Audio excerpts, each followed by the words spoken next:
if I'm going to invest in this thing, where's the money going to come from? Is another way to think about it, right? And so that way you can start getting a sense of why that would be a good investment or why not. Are some of those drivers short lived? Would they only make a difference for a year or so? Or, if the population has been increasing for the last 10 years and it seems like it's going to continue for the next 10 in those areas with strong employers, then that might be a good investment for the next 5 years. Welcome to the Path to Passive podcast, where we talk about building wealth and empowering lifestyle through commercial real estate investing for tech professionals. I always wish that other tech professionals reaching financial freedom had documented their journey along the way, so I'm doing it for the rest of us. Join us as we explore stories, many failures, and lessons learned along the way. I hope you enjoy and subscribe. What's up, everyone? Welcome to the episode of Path to Passive. I'm your host, Steven Arita, and today I wanted to talk about a few takeaways that I got from a conference that I went to a couple weeks ago now. I can't believe it's been a couple weeks. I've been flying around, doing presentations, going to conferences, meeting a bunch of people, et cetera, et cetera. So I am getting to this weeks later, but I wanted to complete the cycle here. For anyone that did hear that episode, me talking about my excitement for going to AIMNATCON, this is the other end. This is the post of going to that event, like I said, weeks later. So why am I doing this episode? I think it's super important to know, to get some insight, to reflect on, especially how things work, right? How things work. And by that, I mean, okay, we have these apartments, we have these multifamily, we have people that are going to actually acquire these things, but how do the returns get made? How the dividends, the cash flow, right? How do they, what do you look for in the market? What do you look for to see if it's a good location for you to actually buy or not? And that's what I mean by market, of course. And so when I was first starting out, I was like, oh my God, there's so much information out there. How it is. The more you learn, the more you realize how much you don't know.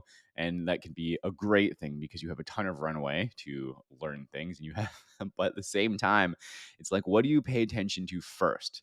And so that's what I want to talk about. What are some things that you should really pay attention to when you think about drivers? And again, it was okay, I have to learn real estate cycles, I have to learn market cycles, I have to learn all these different inputs, ton of information, but you don't need to keep up with it all. And at the very end, I'll tell you why that is. But let me just get into a couple of big takeaways here. And so when during this conference, there were multiple speakers, as it is over 3 days. I mean, really started from like 8:45, 9 o'clock until right around 5 o'clock for these 3 days. There was, lunches that were provided. And I went as VIP because a couple $100 more and just to, you network with different people. You're in access to different rooms with different people. And it's all about being in the different rooms because you never know who you're going to meet at the coffee bar, or the tea, whatever you're drinking, like there, or where you're standing in line to get food. You never know. It's like, hey, I'm so and so. How's it going? Who are you? Where are you from?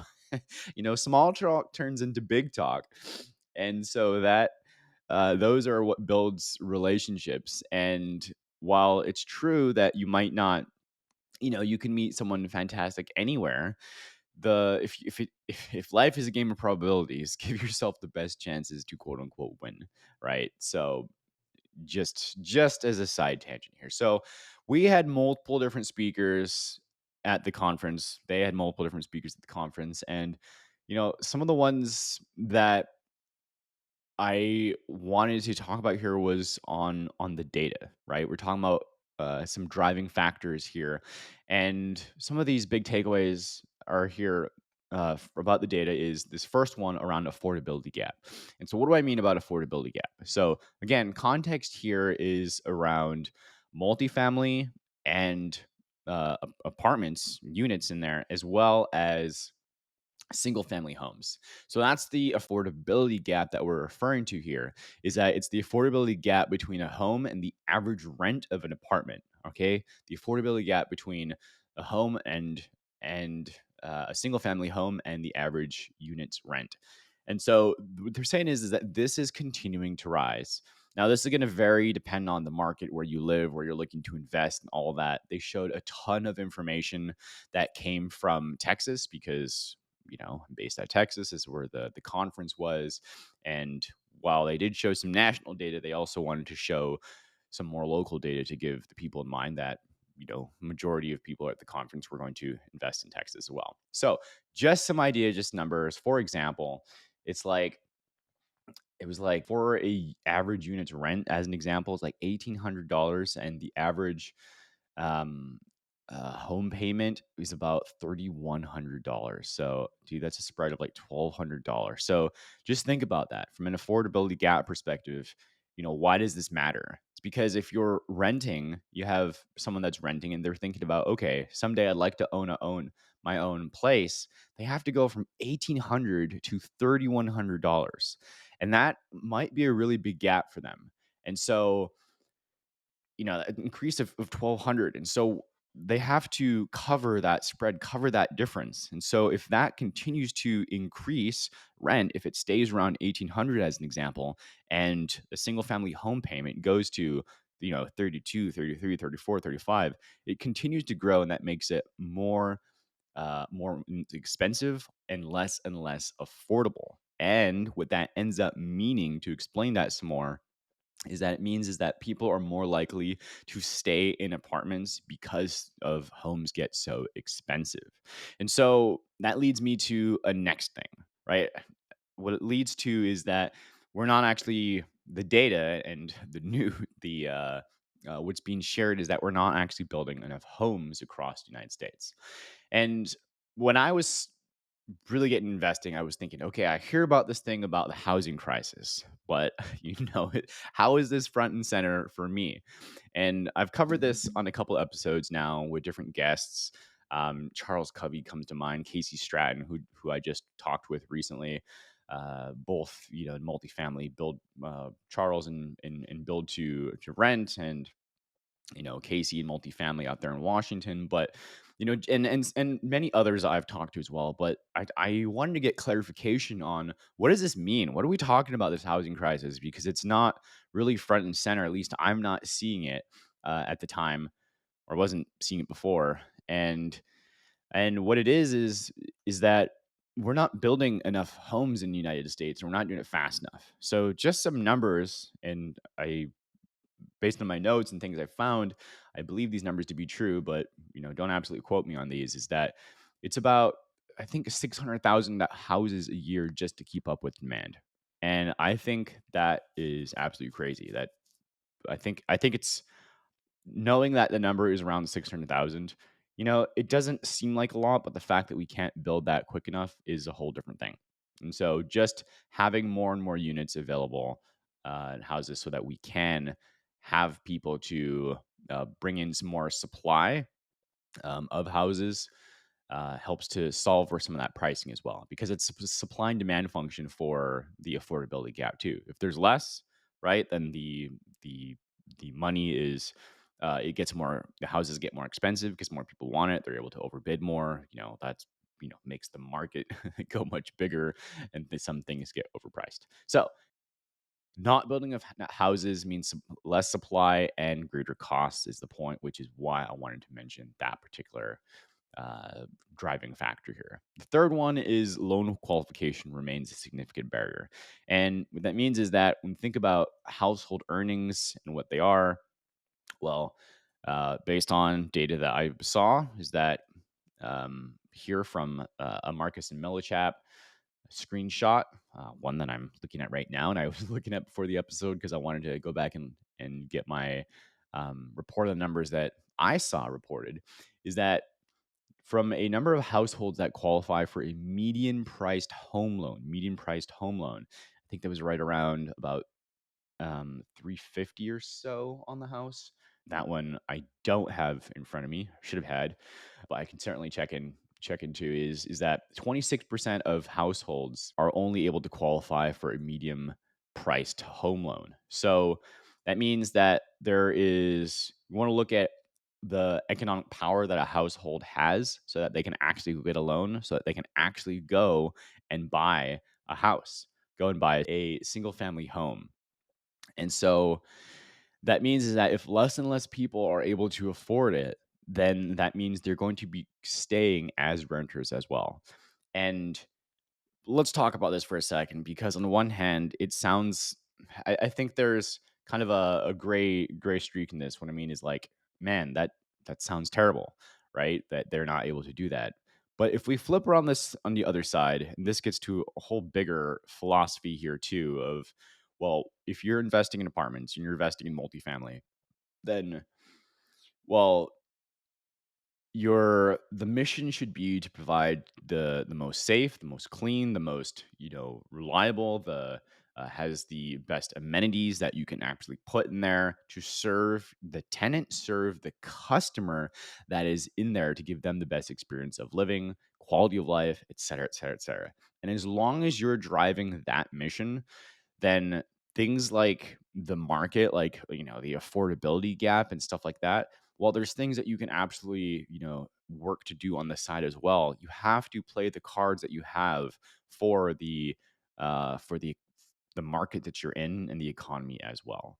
And so I only kind of tangent on that for a second because it's like, wow, people aren't able to, most people wouldn't be able to afford something more. So that kind of means, well, they're not going to be able to get out of their situation.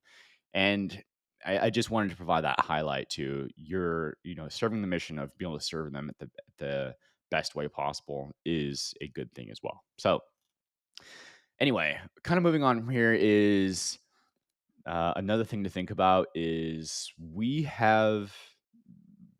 there's multiple generations out there, right? Like obviously, um, we have your parents, maybe older siblings that you have, yourself, and of course, there's the next generations that are coming out as well. And so when we think about the demographics of people, like we've all heard, Gen X, Millennials, Gen Z, etc., and Gen Alpha that's coming as well. But the thinking about how many of these people are, as these populations age over time, it's what are their preferences? And I think what's interesting about that is from a socioeconomic perspective, it's like, what are their preferences too? Right. Because they're going to choose different things.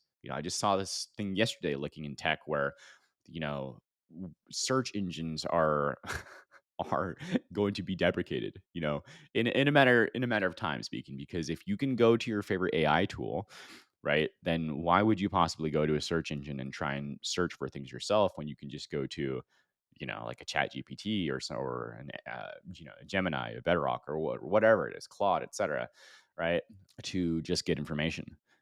And it's like that's a really good point because you have someone like Google who instead of search engines, they're trying to get rid of they could use something like Gemini to actually eat their own business of search. So the point is about preferences, right? So in this case, it's what is Gen Z, what are their preferences? And we're seeing based on data a lot of demand on renting instead of owning. One, cost, but also geographic flexibility. And I think that that's interesting because that means that the renters market will be very strong, and that's something to consider. And if that's true, it's like, okay, well, what point do households get formed? Like, people become, get married, couple up, have a family, something like that. What is that age? And will that preference also turn into having more space, like a house or something else like that too? So numbers I saw on the screen were 77.5 million Gen Zs, so 1128, and 72.5 millennials, ages 29 through 44. So most of those Gen Zs are going to want to rent, and there's still sets of millennials that are renting, and the home ownership numbers they have being reported on that it's somewhere around 35 to 44 years old is when people are buying houses. So renting demand is still there. When you're thinking about, okay, why is this a good market? And you're thinking about investing. These are some of the questions that you can be asking as well. Okay, cool. Like, what is the renting? The rent numbers. Where is the average single family home pricing on a monthly pricing as well? Right? You'd be asking, what is the demographics? And then one more here, just to mention one. And there's so many, but one of these others is population growth as well. And so, from population growth perspective, pretty straightforward, exactly what it sounds like, right? So there's numbers around population growth by different states, and so you can go from states to, the metro areas to the city. And when you talk about real estate is local, this is what they mean too. It's, you can get close to, down to, like, suburbs, the even in some places, down to the street or subdivision level, and that's exactly the point, right? So when you're thinking about population growth, Texas led the U.S. population growth between 2022 and 2023. Florida was next, and North Carolina, Georgia, South Carolina, Tennessee, as the numbers in order, descending. So Texas being first, Florida, North Carolina, Georgia, etc. And so where is everyone moving to? And if you can think about some secondary or tertiary, or number three in order of metrics as well, it's if people are going places, there's got to be enough housing, right? There's got to be jobs there. There's got to be other supporting services that might be there as well. There's got to be entertainment to some degree. And so you have these trailing or following industries too. I mean, that are also there that need to support the people. At the end of the day, it's all about people. And I think population growth is a big one to consider. And then you can dive into, well, why is it that way? Who are the employers there? Is it a mixed market? Is there, aerospace and IT and retail as well? Thinking about Seattle here with Boeing and tech and, et cetera. But why? What are the supporting economic drivers there as well? Like, what businesses are there? And so just some things to name off here. So, what does this mean? I mentioned some of that so far, but getting a sense of what those drivers are for the environment helps you to understand the market. So, when someone's saying, "Hey, I have this property," or "I have this, multifamily investment to invest in," or whatever the investment is, whatever the right, but talking real estate here, have this thing to invest in. You can ask questions around, okay, give me an idea about the market. What are some of the drivers? Who are the ones, who are the customers? Who are the, the quote unquote users? Where's, if I'm going to invest in this thing, where's the money going to come from? Is another way to think about it. Right. And so that way you could start getting a sense of why that would be a good investment or why not. Are some of those drivers short lived? Would they only make a difference for a year or so? Or, if the population has been increasing for the last 10 years and it seems like it's going to continue for the next 10 in those areas with strong employers, then that might be a good investment for the next 5 years, as an example. So things to consider. One thing I wanted to get ahead of, because I thought, man, I have to be on top of this data. I have to pick certain markets, and how can I have location diversity in my portfolio if I need to know these markets so well? Well, first things first is you have to get to know them a little over time. You have to ask questions, get to know the operators in those markets too. And I have other episodes which I've talked about how to do that and how to vet them. But I also wanted to mention that you don't need to keep up with everything all the time, right? It's going to depend on your own time as well. But I'm betting that I'm making an assumption that you may not be the person if you're full time tech and you have, a family and you like to do some other things out there. You're listening to this because you want to get information to make the best investments possible in the time that you've allocated, right? And that may not be a ton, enough to get smart, enough to understand, but you may not want to do be a super nerd on real estate, maybe like, like myself or other people as an example. But if you are, great. Send me an email, let you know. I'd love to talk to you as well. But the point is that you don't need to keep up with all the time, but you do need to know what questions to ask. Questions to ask, like I said, getting understanding for the market. And that's pretty much the point. So, what did I get from the conference?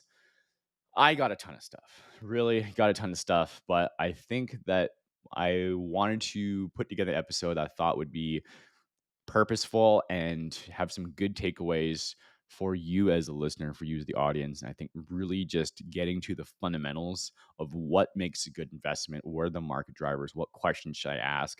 These are the types of things that I think would serve you and are things that you can immediately take back to whoever you're talking to, whether it's casual networking or people that you're considering to invest in that you want to vet out quickly. So hope this is helpful. If it was, please go ahead, like, subscribe, comment here. If you want to know more about any of these things or hear about other topics that might have happened at AIMNATCON as well, you could shoot me something on LinkedIn. You can go ahead and shoot me an email. My information is in the show notes there too. Love to hear from you. And I will see you on the next episode. Take care. Bye. Thanks for joining us on another episode of Path to Passive. We love connecting with our listeners and those on the path to architecting their wealth and improving their lives. Feel free to let us know what topics you'd like to see in future episodes. Get in touch with us through email or Instagram. See you next week for a new episode.